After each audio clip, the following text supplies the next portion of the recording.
The champagne had lost its bubbles an hour ago, but I kept my fingers tightened around the crystal stem anyway. The grand ballroom of the Shilla Hotel hummed with the predatory energy of Seoul's elite, the kind of place where alliances were forged in whispers and broken with a smile. I didn't fit here, draped in 3,000 yards of hand-stitched Italian lace that felt more like a shroud than a wedding gown.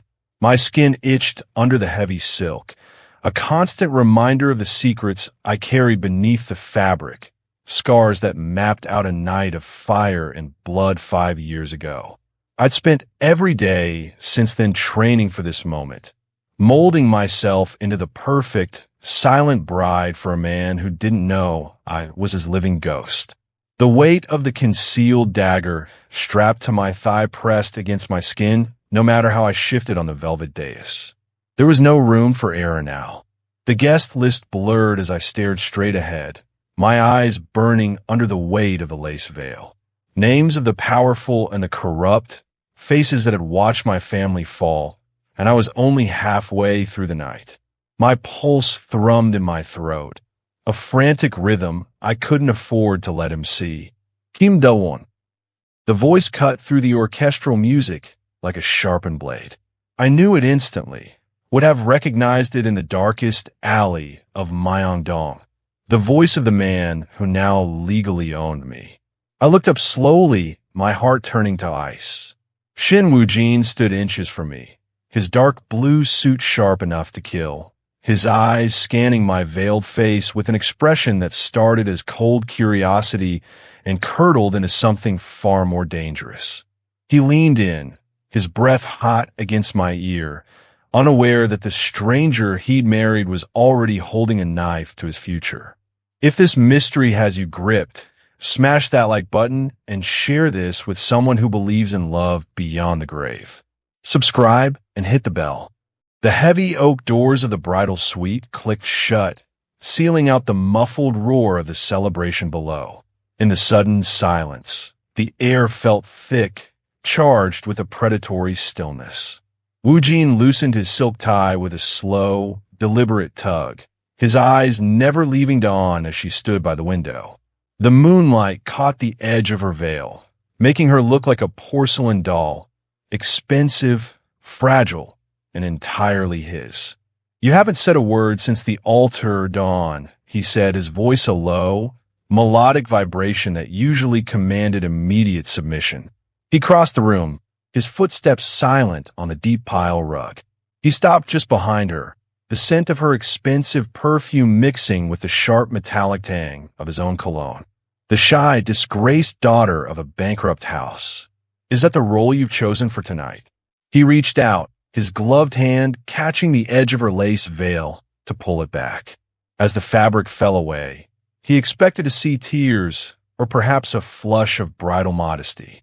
Instead, he met a gaze as cold and reflective as a frozen lake. Dawn didn't flinch.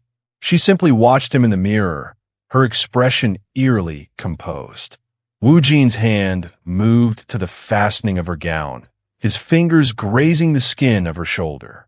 He paused. The texture was wrong. Instead of the smooth, pampered skin of a socialite, his thumb caught on a ridge of jagged, raised tissue.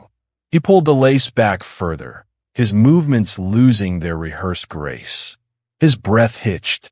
Spreading across her shoulder and down her back was a constellation of silvered scars, deep, violent puckers that could only have come from fire and blade. They were the markings of a survivor, not a victim. "What is this?" he whispered, his shock breaking through his calculated mask. "The dowry you didn't know you were receiving," Dawn replied. Her voice wasn't trembling.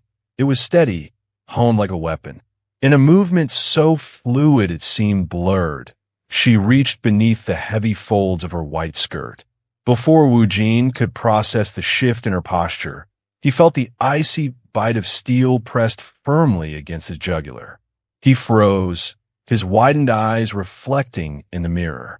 He was the head of the Shinyul Syndicate, a man who had survived a dozen ambushes, yet he had never been this close to death in his own bedroom.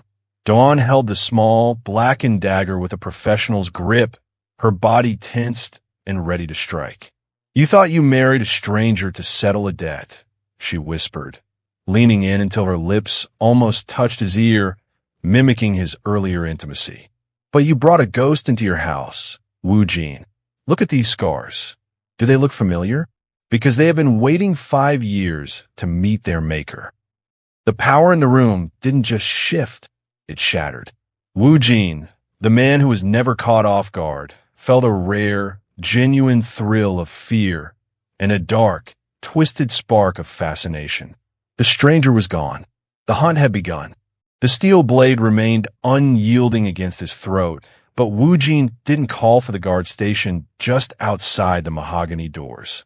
Instead, he forced his breathing to slow, his eyes tracking Dawn's reflection in the vanity mirror. He wasn't looking at the woman he'd bought. He was looking at the jagged silver lines that told a story of a massacre he had no memory of authorizing. 5 years ago, he murmured, the movement of his larynx brushing against the sharp edge of her dagger. The fire at the Kim estate. The headlines called it an electrical fault. My name was never in the papers. Your name was on the lips of the man who held the torch. Dawn hissed, her grip tightening. He wore the Shin Yul crest on his lapel. He told my father that Shin Wu Jin sends his regards before he leveled the house with us inside. Wu Jin's mind raced through the ledgers of 5 years past. He had been consolidating power then, weeding out the old guard of the syndicate. He had ordered strikes, yes, but the Kim family had been a neutral party, a bridge he had intended to use, not burn. To destroy them was a strategic blunder he wouldn't have made. Someone had used his signature to settle a personal score, or worse, to ensure the Kim family could never ally with him. "I didn't order that hit, Dawn," he said, his voice dropping to a gravelly, dangerous pitch. She let out a short, bitter laugh that didn't reach her eyes. "A Mafia boss who claims innocence? How original. I'm not claiming innocence. I've done enough to earn 1,000 deaths," he countered, finally meeting her gaze directly. "But I don't waste resources, and I don't burn bridges I haven't crossed. If someone wore my crest to kill your family, they were mocking me as much as they were destroying you. They used my shadow to hide their own face." He reached up, not to disarm her, but to slowly move his hand toward the internal comms button on the nightstand. Dawn's eyes flared, the blade drawing a microscopic bead of crimson from his skin. "I'm not calling the guards," he whispered. "I'm locking the door from the inside. If the syndicate finds out I've brought an assassin into the marriage bed, we both die before dawn. But if you lower that knife, I will give you the one thing you actually want." "And what is that?" "The name of the man who actually held the torch." The silence in the room stretched, agonizingly thin. Slowly, the pressure against his neck eased. Dawn stepped back, the dagger vanishing into the silk folds of her gown as quickly as it had appeared. The power dynamic hadn't reverted. It had evolved into a high-voltage pact. They were no longer husband and wife, nor hunter and prey. They were two ghosts haunting the same house, looking for the same monster. The uneasy silence following their pact was broken not by words, but by the sharp, rhythmic ticking of the grandfather clock in the corner. Wu Jin stood by the bed, the crimson bead on his neck a testament to how close the stranger had come to ending him. Dawn remained a few paces away, her posture still coiled, her eyes tracking his every movement as if she expected the offer of a name to be a lethal distraction. "If you didn't order it," Dawn said, her voice a low, dangerous rasp, "then someone in your inner circle is more powerful than you, or braver, or they think I've grown soft," Wu Jin replied, his fingers trailing over the edge of the nightstand. "The Shin Yul Syndicate isn't a democracy, Dawn. It's a cage. And right now, someone is rattling the bars." He began to turn toward the window to check the perimeter, but Dawn's eyes suddenly shifted. She didn't look at him. She looked at the reflection of the moonlit courtyard in the glass of the balcony door. In an instant, the shy bride vanished. Her pupils dilated, and her body moved with a terrifying, instinctive speed that bypassed thought. "Down!" she screamed. She didn't wait for him to react. She lunged across the space between them, her silk-clad shoulder slamming into his chest with the force of a professional athlete. The impact sent them both crashing onto the thick rug, just as a deafening crack shattered the midnight air. The reinforced glass of the balcony door didn't just break. It disintegrated into 1,000 glittering diamonds. A high-velocity round tore through the space where Wu Jin's head had been a fraction of a second earlier, thudding deep into the mahogany headboard with a dull, heavy vibration. They lay tangled on the floor, the heavy scent of gunpowder and ozone replacing the floral wedding arrangements. Wu Jin felt the weight of Dawn pressing him down, her hand instinctively shielding the back of his neck. He looked up, seeing the jagged hole in the headboard, then looked back at the woman pinned against him. Her veil had been torn away in the fall, her dark hair splaying across his chest like ink. "The silhouette," she whispered, her eyes fixed on the rooftop across the courtyard. In the doorway, I saw the muzzle flash. Before he could speak, another round hissed through the air, punching a hole through a priceless painting on the far wall. The shadow was moving. The assassin wasn't just sending a message, they were cleaning house. Wu Jin felt a surge of adrenaline that eclipsed the shock. He reached out, his hand gripping Dawn's arm, not to restrain her, but to pull her toward the cover of the heavy marble vanity. For the first time in his life, the man who controlled Seoul wasn't the one in charge of the room. He looked at the woman who had just saved his life, the same woman who had held a knife to his throat minutes ago. "It seems our ghost is impatient," Wu Jin said, his voice dropping to a deadly calm. "And he just made the mistake of trying to kill us both." The high-tension silence of the bridal suite was replaced the following morning by the polished, terrifying clockwork of the Shinyul Syndicate. Wu Jin stood before the floor-to-ceiling mirror of his dressing room, his expression a mask of granite as he adjusted the cufflinks of a tailored charcoal suit. Beside him, Dawn moved with a grace that felt calculated, her high-collared silk dress meticulously chosen to hide both her scars and the compact 9mm strapped to her inner thigh. "From this moment, you are the jewel of the Shinyul family," Wu Jin said, his voice dropping to that low, melodic resonance that felt like a caress and a warning. "You are the woman who tamed the beast. If you flinch, if you look at them with anything but bored superiority, they will smell the blood on you." Dawn met his gaze in the reflection. The coldness in her eyes was a perfect match for his own. "I've spent 5 years playing a ghost, Wu Jin. Playing a wife is a holiday." The heavy doors opened, and they stepped out into the marble corridors of the syndicate headquarters. For the first time, Wu Jin didn't walk alone. He kept Dawn tucked closely to his side, his hand resting possessively on the small of her back, a gesture that looked like affection to the guards bowing in their wake, but felt like a tactical anchor to her. They entered the boardroom where the 5 lieutenants, the pillars of his empire, waited. The air in the room was thick with the scent of expensive tobacco and unspoken treachery. Every head turned. Wu Jin felt the weight of their collective scrutiny, a dozen eyes searching for a weakness in his new bride. "Gentlemen," Wu Jin announced, his voice echoing with absolute authority, "my wife will be joining our briefings from today. She is the keeper of my private interests. To ignore her is to ignore me."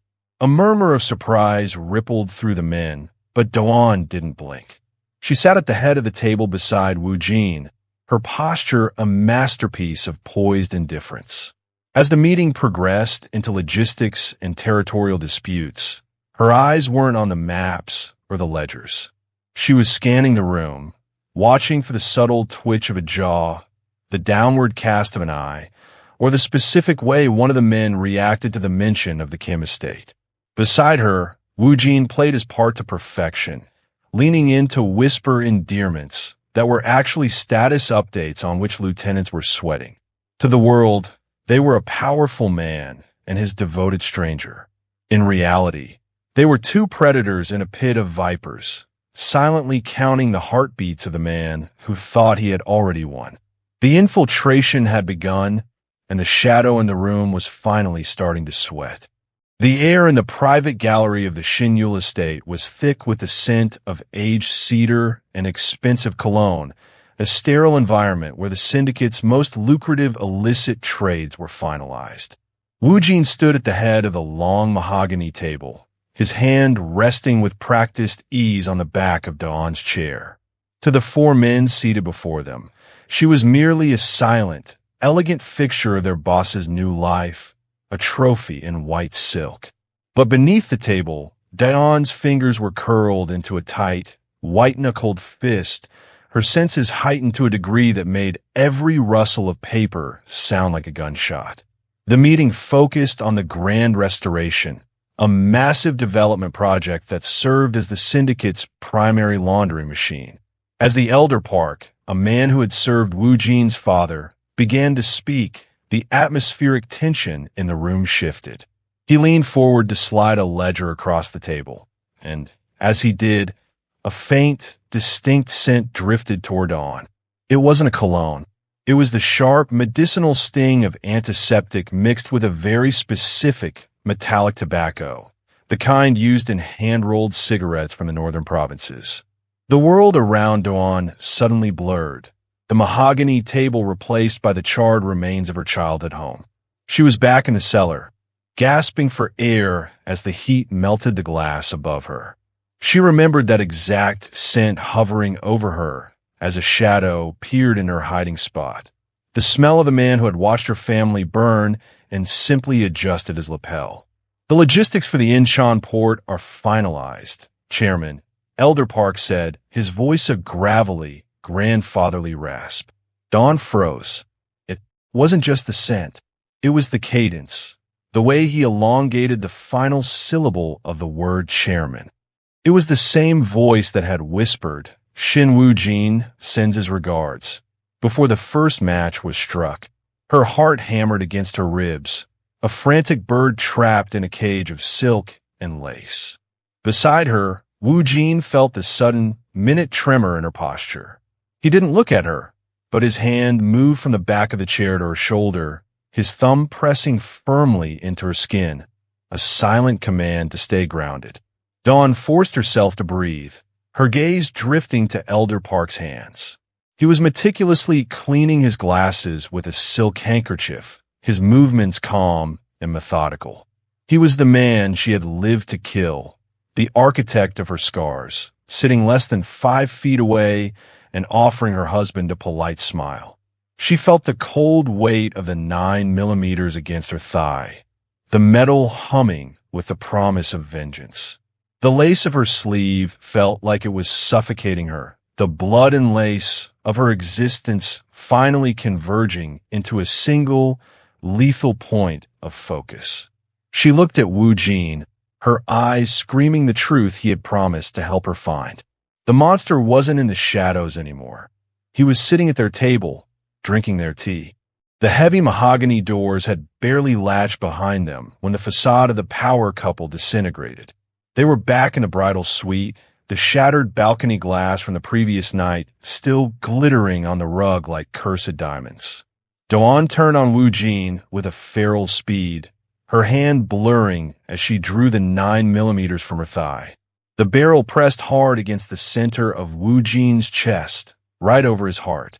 Her breath came in jagged, shallow hitches, her eyes wild with a cocktail of grief and lethal suspicion. He was there, she choked out, her voice trembling for the first time. Elder Park, he has the scent. He has the voice. He is your father's right hand, Wu Jin. Don't tell me you didn't know. Don't tell me this wasn't your plan all along, to bring the survivor back just to finish the job. Wu Jin didn't move. He didn't reach for his own weapon, nor did he adopt a defensive stance. He stood perfectly still, his hands hanging loosely at his sides, his dark blue suit jacket open and vulnerable. He looked down at the muzzle of the gun, then up into her tear-rimmed eyes. If you believe I burned your world, Dawn, Then pull the trigger, he said, his voice dropping to a hauntingly steady calm. I'm the head of this syndicate. Everything that happens under my name is my responsibility, whether I sign the order or not. If my death is the only way you can find peace, I won't stop you. Stop lying, she screamed, the gun shaking in her grip. He works for you. He sits at your table. He is a ghost from a regime I am trying to dismantle, Wu Jin countered, stepping forward until the barrel forced a shallow indent in his dress shirt. He felt the cold metal against his ribs, the mechanical promise of an ending. I knew there was a traitor, but I didn't know it was him until I felt you go cold beside me. If I wanted you dead, I wouldn't have married you. I wouldn't have thrown myself over you when the glass broke. He reached out, not to take the gun, but to grasp her trembling hand, guiding the weapon even closer to his heart. Look at me, Dawn. Really look at me. Do you see a man hiding a secret, or a man who is just as trapped in this house of blood as you are? Dawn searched his face, her finger white on the trigger. She looked for the flicker of a lie, the twitch of a manipulator.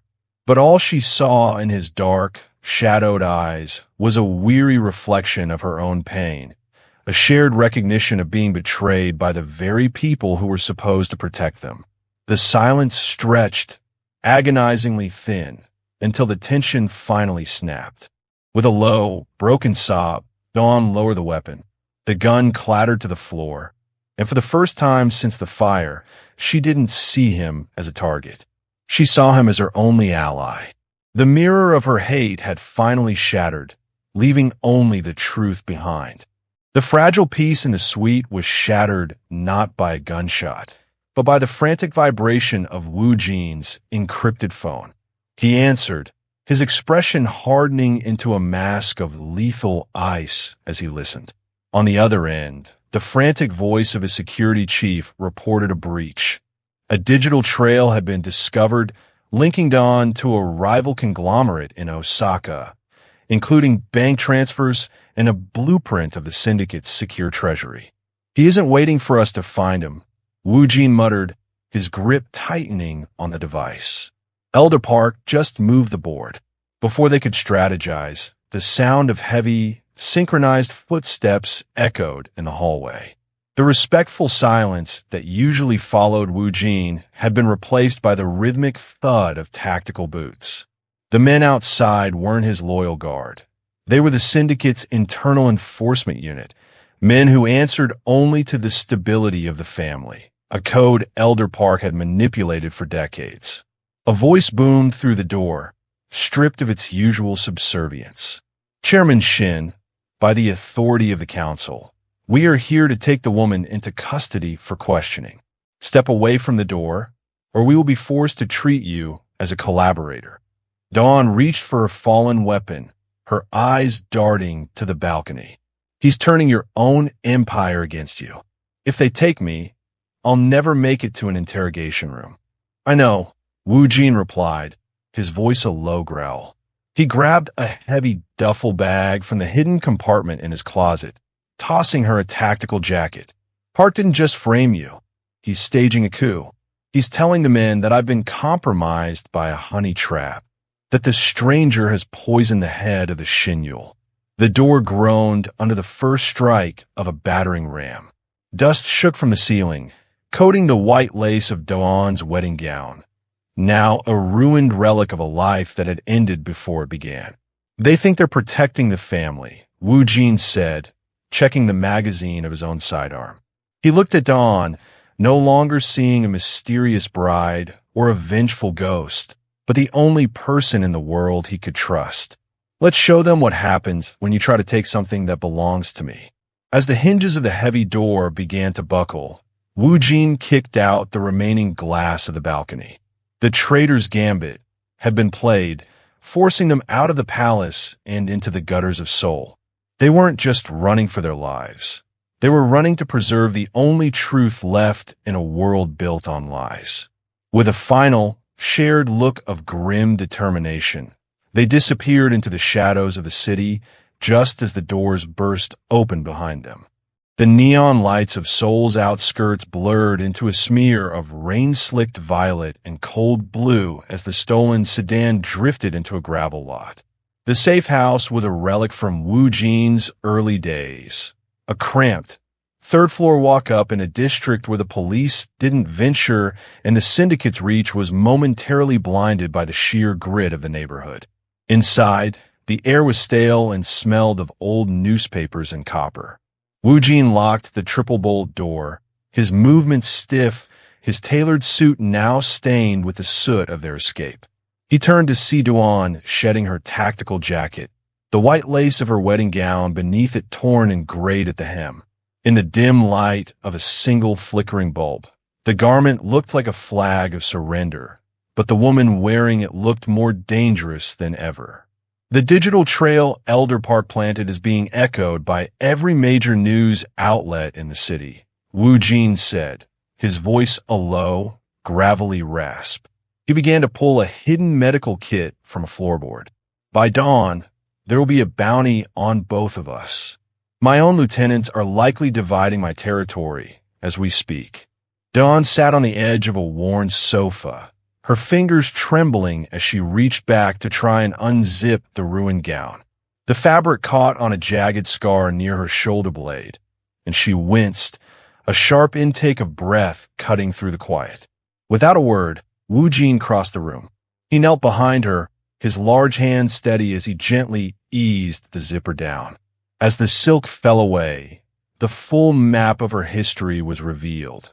The fire, the silvered tissue, the marks of a survivor who had been forged in a hell he was accused of creating.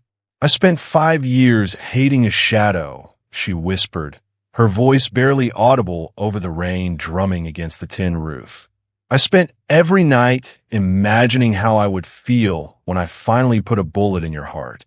I didn't plan for this. I didn't plan for you to be the one holding the door open while the world burned. Woo Jin didn't pull away. He pressed a cool, damp cloth against a fresh scrape on her shoulder, his touch unexpectedly tender. I've spent my life surrounded by people who would die for my name, but wouldn't know me if we met in the dark. You're the only person who actually sees the man behind the title, Dawn, even if you see him as a monster. She turned slightly, her gaze locking onto his. The predatory tension that had defined their relationship since the wedding altar finally snapped, replaced by a raw, aching vulnerability. In the silence of the safe house, the stranger bride and the cold boss were gone.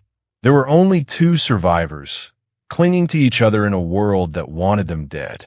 Dawn reached out, her fingertips grazing the jawline of the man she had come to kill. And for the first time, she wasn't looking for a weakness to exploit. She was looking for a reason to live. The emotional distance, once a chasm of blood and fire, was finally bridged in the quiet darkness of the Seoul rain. The rain had stopped, leaving Seoul under a shroud of oppressive, humid fog that clung to the glass spires of the Shinyul headquarters. Inside, the grand ballroom was a sea of black ties and silk gowns, a celebration of the new order Elder Park had orchestrated in the wake of Woo Jin's disappearance. The air was thick with the scent of lilies and betrayal. Elder Park stood at the head of the dais, his grandfatherly face glowing with the smug satisfaction of a man who had finally buried his past. The heavy double doors at the back of the hall didn't just open. They were kicked inward with a violence that silenced the orchestra mid-note. Woo Jin stepped into the light, his charcoal suit traded for a tactical black overcoat, his jaw set in a line of lethal intent. Beside him, Dawn moved like a specter of vengeance. She had stripped away the ruined lace of her wedding gown, replaced now by a sleek, midnight-colored combat suit that hugged her frame. Her dark hair was pulled back tight, revealing the faint edge of the scar on her shoulder that Park had given her 5 years ago.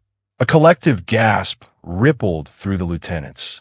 They had been told their chairman was a traitor, a man compromised and dead. Yet here he was, walking through the center of the room with the stranger bride who was supposed to be his downfall.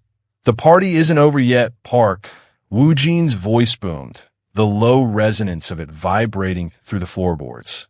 Elder Park's face paled, the medicinal tobacco scent he favored suddenly sour in the air. Guards, this man is an imposter. He's been turned by the enemy. But the guards hesitated. They looked at Wu Jin, the man who had led them for a decade, and then at the woman beside him, whose eyes held a fire that no common mercenary could feign. Dawn stepped forward, her hand reaching into the pocket of her coat. She didn't pull a gun. She pulled a digital tablet, flicking the screen toward the massive projectors behind the dais. Images flooded the room. Internal ledger entries, recorded conversations from the safe house breach, and a grainy, recovered video from 5 years ago showing Park's private car leaving the Kim estate as it began to burn. You told me Shin Yul sends its regards, Dawn said, her voice a cold, sharpened blade that cut through Park's sputtering protests. But Wu Jin wasn't the one who gave the order. You used his name to cover your own greed. You didn't just kill my family. You tried to kill the future of this syndicate to hide your tracks. The room erupted into a low, dangerous growl. The lieutenants, men who valued loyalty above all else, turned their gaze toward the old man. The bloodletting had come full circle. Wu Jin drew his weapon, but he didn't point it at the crowd. He stepped aside, giving the floor to the woman who had survived the fire. The stranger is gone, Wu Jin whispered, his eyes locked on Park. And the ghost has finally come home. The silence that followed the revelation was absolute, a vacuum of power that Elder Park tried to fill with one last, desperate reach for a weapon hidden beneath the velvet-draped podium. He was fast, but Dawn was a ghost forged in fire. Before his fingers could even graze the grip of his pistol, a single, sharp crack echoed through the ballroom. The old man slumped forward, his glasses skidding across the polished floor, the scent of his metallic tobacco finally fading into the sterile smell of gunpowder. Wu Jin lowered his weapon, his expression unreadable as he looked at the man who had been a father figure and a parasite all at once. He didn't look back at the body. Instead, he turned his gaze to the lieutenants who remained. The message was clear. The old guard was dead, and the era of secrets had ended with it. One by one, the men who controlled the city's shadows bowed, their heads dipping in a synchronized wave of submission that signaled the birth of a new dynasty. The heavy doors were sealed once more, but this time, the world outside was different. As the guests were ushered out and the cleaning crews moved in with the quiet efficiency of a well-oiled machine, Wu Jin and Dawn walked back through the corridors of the estate. They didn't speak until they reached the high balcony overlooking the neon sprawl of Seoul. The city glittered below them, a sea of electric blue and burning orange, indifferent to the blood that had been spilled to keep it running. Dawn leaned against the railing, her dark combat suit a sharp contrast to the pale moonlight. She felt the weight of the last 5 years finally lifting, replaced by a strange, grounding heaviness. Beside her, Wu Jin shed his overcoat, his silhouette tall and unwavering. He reached out, his fingers interlacing with hers, not as a possessive boss, but as a partner. The debt is settled, he said, his voice a low, steady anchor in the night. But the syndicate will expect a queen who is as ruthless as she is mysterious. Are you ready for that life, Dawn? She looked at the scars on her hand, then up at the man who had stood in the line of fire for her.